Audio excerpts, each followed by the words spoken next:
My greedy stepfather is demanding that I give him my late father's house because my mother told him he could. I, 31 years old, have a stepfather whom my mother married a year after my father passed away. I felt uncomfortable seeing my mother fall in love with another man so quickly.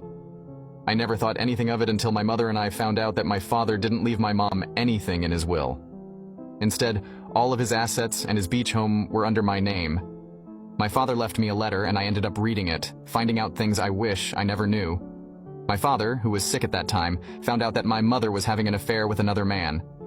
He told me that he had suspected it for a long time, ever since they found out that he had cancer. Since then, my mother became distant. He told me that my mother would constantly ask about his will and would remind him that she would take care of the beach house when he passed away. My father was heartbroken, and he spent the last few days of his life next to someone unfaithful. When I read the letter, I couldn't help but break down crying in my room. I wish I had been there for my father. The more I cried, the more I felt anger and hatred for my mother and my stepfather. When my mother found out that she was left with nothing, she started flipping tables and screaming, asking why she wasn't left with anything. It was clear that my mother only cared about my father's assets, not him. I decided to leave my hometown and cut ties with my mother and her new husband. I moved to my father's beach house, where I would try to start over. I've always worked from home, so moving to another area was never a problem. It wasn't until recently that I got a text message from my stepfather.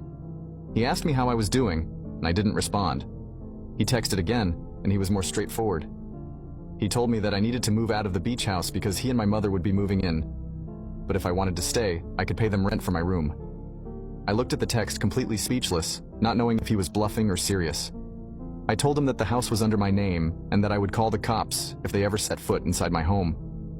He never responded afterwards. I thought that was the end of it, until a couple of weeks later when I got a notification on my phone